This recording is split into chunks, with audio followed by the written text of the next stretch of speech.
of the body in selected work of Vygotsky. And this word can summarize the whole process because it will be a process forever. It's also the thing that motivates me to take the chance to understand what he might have understood by body, or what words he did perhaps use related to the body. To be in motion without movement, we aren't alive, because even if we stand here, everything in our body is moving. No movement, no life. And I made a drawing because I started,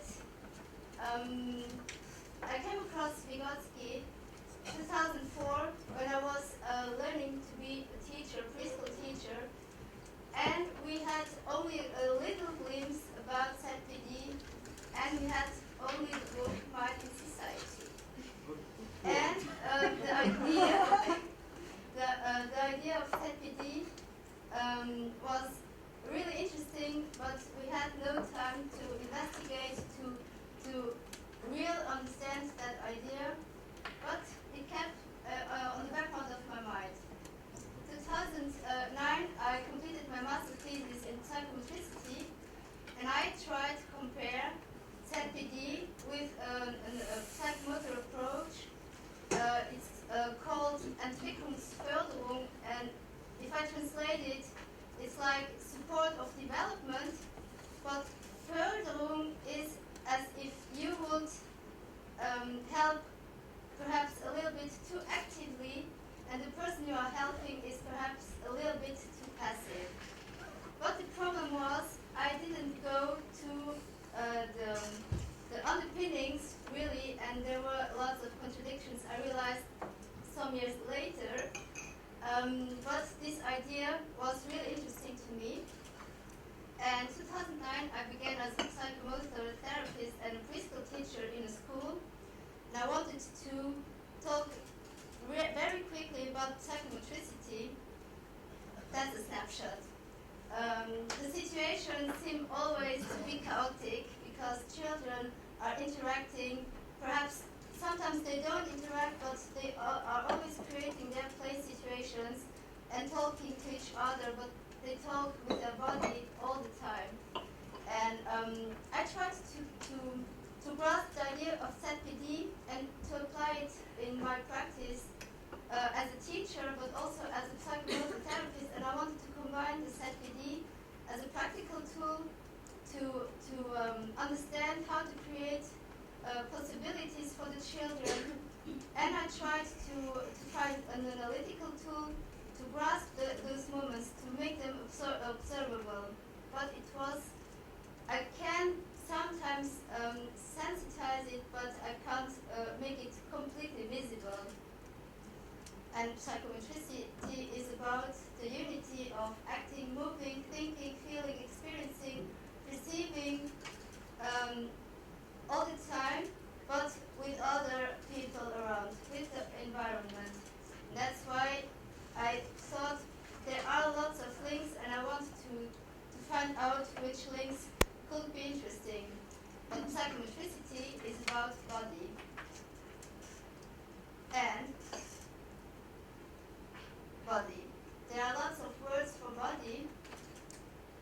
I have a small understanding of that word because of my studies, but the real understanding process will be an understanding process forever, because you can grasp always other subtleties when you are studying that word. And the words I really like are the German ones, because corpus, that can be the lively body, but it can be the corpse. And in Germany, we have two words for the body. Körper, that could be named as body object, and Leib, body subject. But Leib is etymologically. Yes, also Leben, life. And I find this distinction very interesting try to take the subtleties of the life situations, but also to have them in mind because it's a dialectical process. You are a body, and you can use your body as a means to achieve some goals. Okay, that was the body. That was perhaps a little bit a track back of my understanding of the body, but I'm always seeking for a new understanding of the body.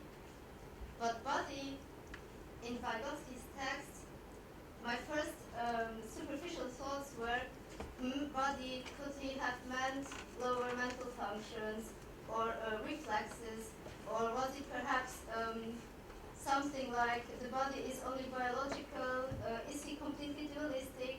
And I really wanted to know, okay, that's too superficial, I want to go in depth, and I want to know what he might have understood in all the nuances. And that's why I have, as a motive, I want to have a deeper understanding and to be in movement in that process.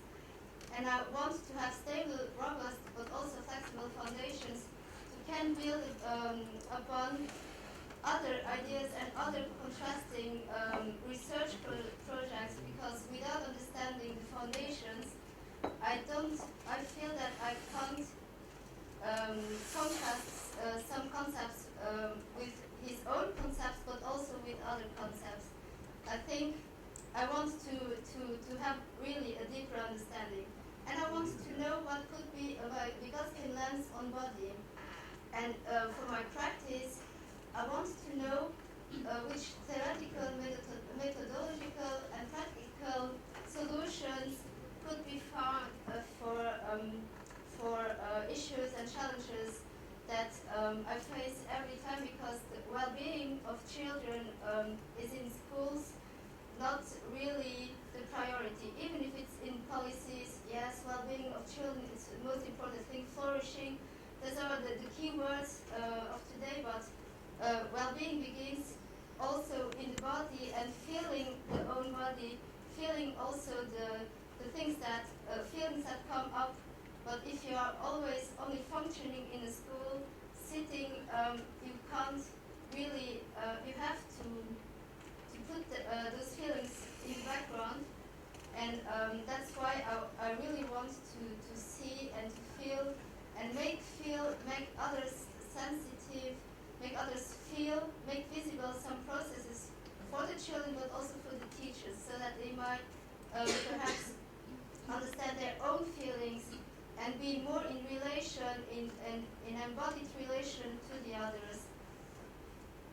My research questions, very general, are which understanding of body can be reconstructed and analyzed, which applications and implications may these research processes and temporary results have on his own concepts and ideas by making body visible, and which applications and implications may the results offer to current issues and challenges connecting body understandings by Vygotsky, for instance to psychomotor approaches, but it could be other approaches.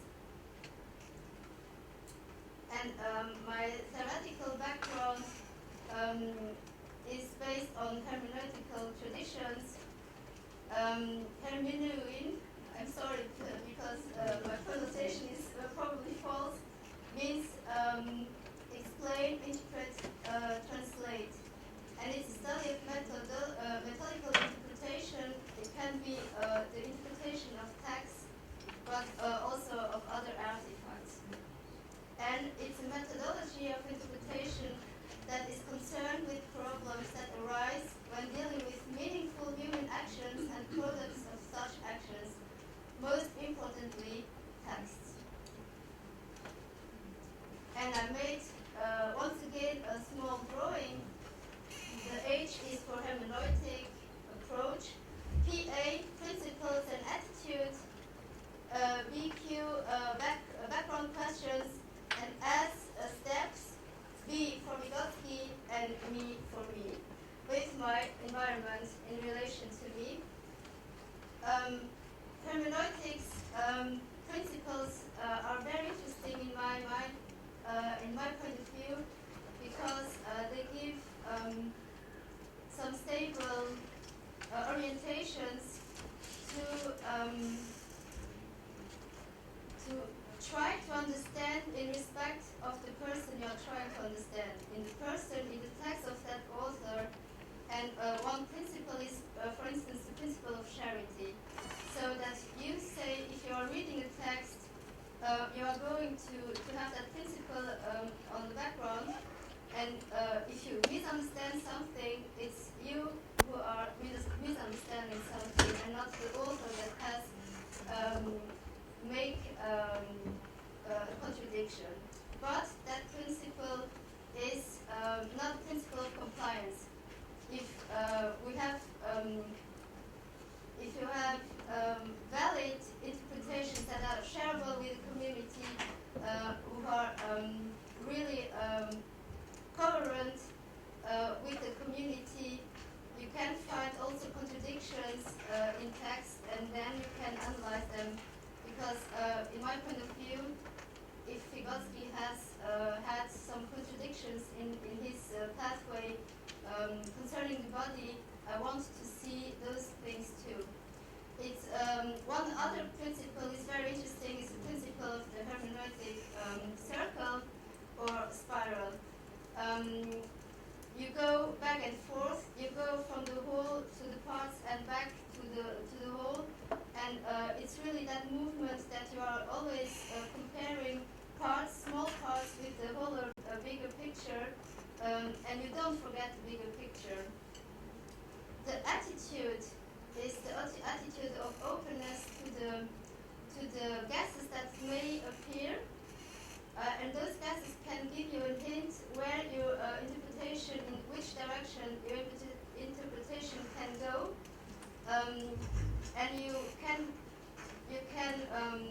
follow that intuition, but always have in mind that other interpretations are also possible. Background questions are very interesting. When you have some general background questions, you try to find the most reliable sources. You try to find hints in the titles, in the table of contents, in the indexes, bibliography. Who was the work written for? Who was the audience? To which aim? To address which issue?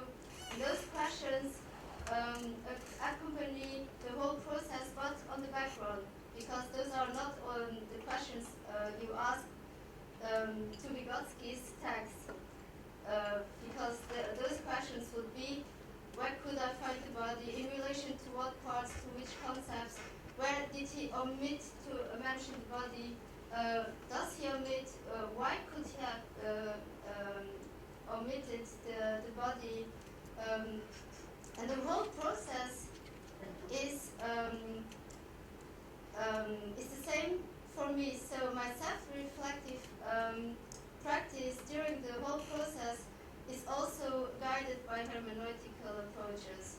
And some of the steps are really, for instance, my next steps will be to find reliable sources, reliable translations, compare several translations with another, and see where I could find some hints, and probably ask a Russian scholar, a Russian linguistic, to help me with the original version. My challenges are certainly that I can't read Russian and I don't understand Russian, but I'm trying to find strategies. Another challenge is the circulus vitiosus, because it would mean a lack of validity.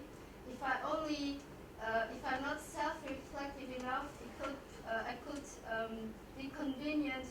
It could be convenient for me to keep on good results that are compatible with my ideas and don't look to the contradictions with my own ideas. But I hope that I won't. Unavailable text in other languages, that is a challenge, because I know that some articles are written only in Russian. I want to know, is it a plus value, or will it be perhaps a copy of Bourdieu's Habitus and Hexes, because social, cultural, historical, okay, but that would, for instance, that would have been another idea I would have had in mind to compare Vygotsky's body to Bourdieu's body when I'm really further in my process, and what could be the methodology and practical application of that knowledge. Why is it good to have that understanding? So that may be the challenges. Some of the associations I had, notion, Vygotskian lens, social, cultural, historical notion of body, body and perishivania, because I discovered the notion here, body and sapidi, body with other concepts of Vygotsky, body and some of the followers and the students and the contemporaries of Vygotsky's circle, contrast with other body concepts and psychometricity and Vygotsky lens, because psychometricity has some interesting aspects like rhythm, body scheme, body image, tonic dialogue could be really interesting to create social situations of development, but with the whole body interacting really and consciously when in interaction with the child. Yes, my next steps, as I said, find reliable sources, select one source and test my questioning, my background questioning and my questions to the text, deepen understanding of theories of interpretation, and explore philosophical roots of Vygotsky's trajectory. And my conclusion, my temporary conclusion, is a reconstruction of Vygotsky's understanding of body may give us posthumous clues to address some current interdisciplinary issues and challenges by connecting these concepts to possibly social, cultural, historical understanding of body.